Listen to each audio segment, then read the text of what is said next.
Yeah, I liked it overall. Byron Murphy, is the sort of headline pick. Obviously, they decided not to go with the interior offensive line. They come back, and in the third round, they get a guy, Christian Haynes from UConn, who you're like, all right, he could and will start for them, right? So if he's a capable starter and they get that, perfect. You get Byron Murphy, who's arguably the best defensive player in this draft. And where you think a better value spot is in the third round, you get a guy who should also come in and start for you. Byron Murphy's a really good player. Like he's seen as this prototypical 3-technique pass rushing defensive tackle, but I think he's actually a more well-rounded player than that and does more than that. And it fits with this defensive front that they're going to be building in Seattle now. Mike McDonald and the Seattle Seahawks coaching staff have done such a good job, filling out their blueprint, completing their strategy in terms of what they wanted to bring in during the offseason. Not only in free agency, bringing in a couple of day one starters, but also in this year's NFL draft, they smashed it, right? You bring in a day one starting defensive tackle in Byron Murphy, who is probably the best defensive player in this year's NFL draft. You also bring in 2 DBs who I think could be, massive in the future, and Nehemiah, Pritchett, and DJ James. Guys, think about it for a second.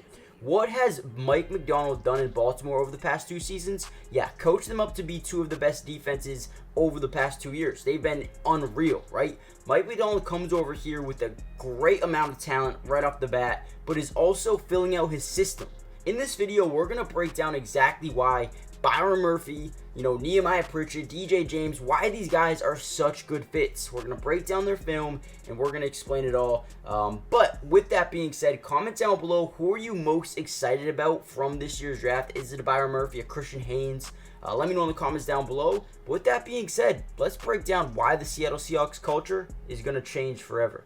I love Coach McDonald. I feel like, he's very, very demanding, I feel like I want to play for a coach like that, a coach that pushed me, a coach that wants me to be great. So I love it.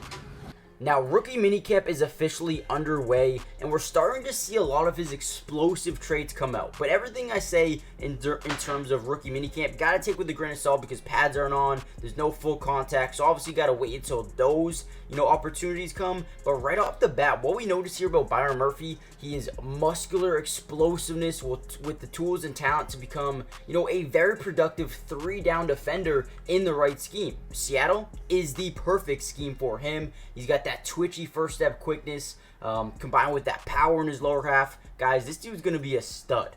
All right, now this first play I want to show you guys, we see something we don't see out of a lot of players. Pure power in his lower half. Watch him drive back all the way to the quarterback and just make a phenomenal play here. I mean, this is something you love to see, and this is one of the main reasons his team was one of the best on 3rd down. Whenever he's in the game, right, you got 2 guys here, 2 offensive linemen trying to stop you. He's just going to bulldoze through 63, draw him all the way, or drive him all the way back to the quarterback and force a nice little sack here on 3rd and 8. Making it like 3rd and 16 now. I mean, this dude is unreal. Again, let's take it back a little bit more and watch how he does it again, right?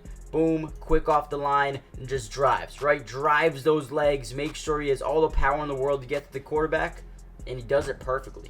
Now, here's another good play as well. We see him lined up right over the center. Now, this play, he uses, his twitchy, his elite combination of strength, but also his speed to get off the edge over 2 guys, right? I mean, again, let's watch how this play breaks down here. You're going to get 2 guys on you, a double team. He's going to swim left, get back right, and go right in between that A gap right to the quarterback and draw another sack. And again, 3rd and 15. This man is a 3rd down beast. So guys or people who say he might not be a 3-down defensive lineman in the league, no, he will most definitely be a 3-down defensive lineman at his highest potential. Oh my God, I can't believe the Seattle Seahawks got this guy where they did.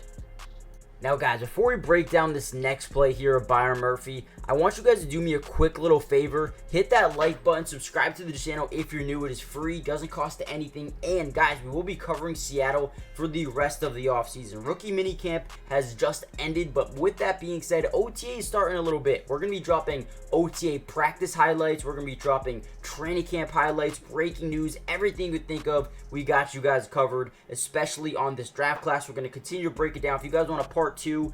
Comment down a couple more players that you want me to break down, whether it's a Christian Haynes or whoever it may be. Comment down below, and I will cover them. But with that being said, yeah, subscribe. It's free. It doesn't cost anything. Join the family. As you see here, again, you see some pulling guards, pulling tackles as he drives right in, goes through a holding call as well, and still gets the ball carrier here for for a stop in the backfield. This dude could do everything you need him to do, man.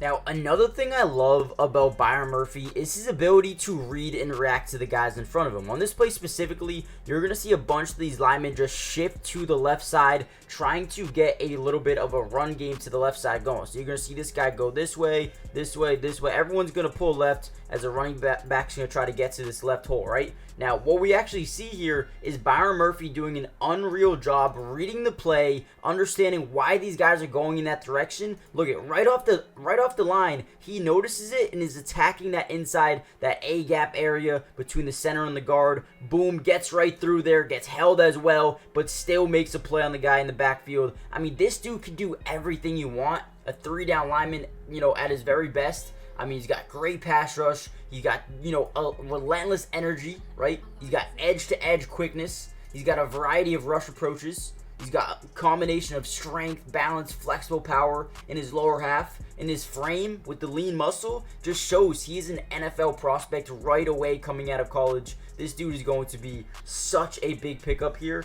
for the Seattle Seahawks, and I'm so excited to see how it works out. Now, let's talk a little bit about Nehemiah Pritchett. Now, this was another one of my favorite picks here by Seattle, a DB out of Auburn, and I'll tell you guys this right away. Auburn is in a rebuilding state. If they were good, competitive like they will be next season, I think Nehemiah Pritchett could have been a top 2-round pick, right? Now, the reason I say that is because last year, before the season started, he was projected to go that early. And the year before that, he was nasty.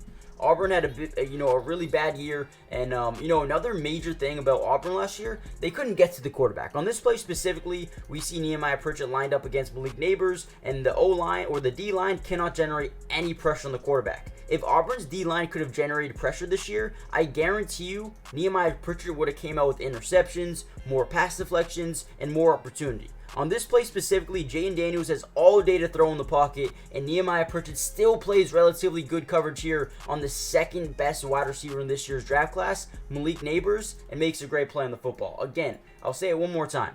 If the defensive line was any better, Nehemiah Pritchett probably would have been a second-round draft pick. That's the talent that he has as a corner. Now you come over here to Seattle with guys like Leonard Williams, Jerron Reed, Byron Murphy, Boye Mafe, Uchenna Nwosu, Dremont Jones, Jonathan Hankins. This team is deep at the defensive line position, getting to the quarterback, which is going to make the jobs of the Tariq Woolens, the Devon Witherspoons, the Michael Jacksons, the Nehemiah Pritchett, the DJ James. Their lives are going to be so much easier, and they're going to make them better players. Nehemiah Pritchett has all the talent in the world coming out of the draft. Now, here's another good play by Nehemiah Pritchett. Right now, he is in a quarter defense where he's supposed to be playing the deep left side of the field, right?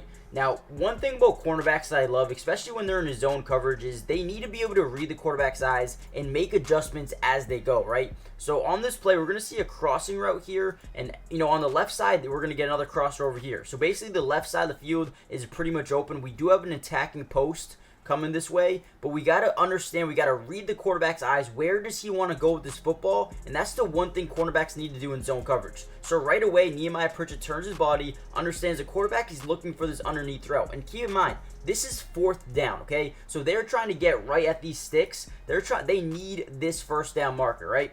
So let's see how this play breaks down here as Nehemiah Pritchett comes up, reads, reacts to the quarterback, and makes a big-time play, gets a stop, and a 4th down, not conversion by the opposing team. I think Nehemiah Pritchett, this is probably one of his best plays here. Let me get that off the screen for you guys. But again, this is a guy who has all the talent in the world to make plays, wants to tackle. Now, he does have some areas that he needs to improve. Obviously, he's physical, but needs to, work on his tackling mechanics. And I think if he does that, the dude could be such a steal All right, here we go. Here's another nice play here by Nehemiah Pritchett. We see some pre-snap motion by 17. This is against Alabama, by the way. So, boom, pre-snap motion.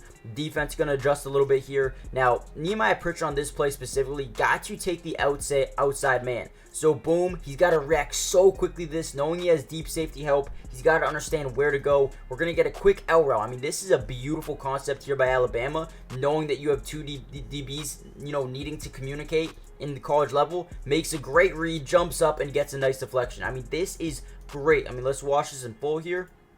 A great job reading, reacting to the quarterback's eyes. Like I said before, in zone coverage, you need to be able to do this. And they did it. Nehemiah Pritchett did it. And DJ James at a high level last season. And I'm telling you, when they can generate pressure on the quarterback, these corners are going to be so much better. Jay.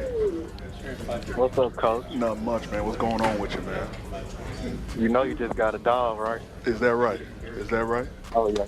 You got a dog. Well, you know what they say. You know what they say, man. I see better than I hear now. And then you talk about a guy in DJ James. Like, I think DJ James has just as much potential as Nehemiah Pritchett. An absolute dog, a go-getter, works hard, and wants to come out here and win football games. On this play specifically, we get 17. He's going to be running an out. This guy's going to be running a stick. I mean, this play could definitely confuse DBs a lot, especially if they're in, a zone defense. If this guy right here is supposed to take the outside threat, this guy's supposed to take the inside threat, could definitely create some problems in terms of communication. Now, this play specifically, they do a great job here communicating. We got 17 breaking out. This guy's got to bite down on number 3 here, and boom, here comes DJ James staying in, the lane, in the passing lane, makes a great adjustment, and he comes down, makes an unbelievable play on the football for a stop.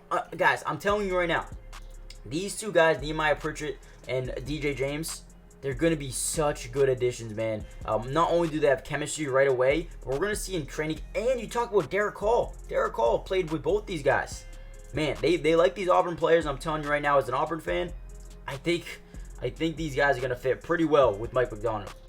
Now, guys, before we head out of here, I need you guys to do me a big favor. Comment down below if you guys want part 2 by just simply typing in the comments part 2. But also comment down a few names that you guys want me to cover, whether that be a guy like Christian Haynes or even a Tyrese Knight. Let me know in the comments down below. But also hit the like button, subscribe if you're new, join the family, turn on post notifications. We will be covering Seattle for the rest of the offseason, so make sure you guys are here for that. But yeah, like I said, I am so excited to see what they do. I think Mike McDonald is going to change everything here in Seattle on the defensive side of the football with Byron Murphy, Nehemiah Pritchett, DJ James, and the talent that they already had coming in with, the DB room, Tariq, Woolen, Devon, Witherspoon, Julian Love, bringing in Rayshawn Jenkins, and, having Uchenna, Nwosu, and Boye Mafe. I mean, man, this team is going to be really good defensively. I wouldn't be surprised at all if they were one of the best defenses in the NFL right off the bat next season.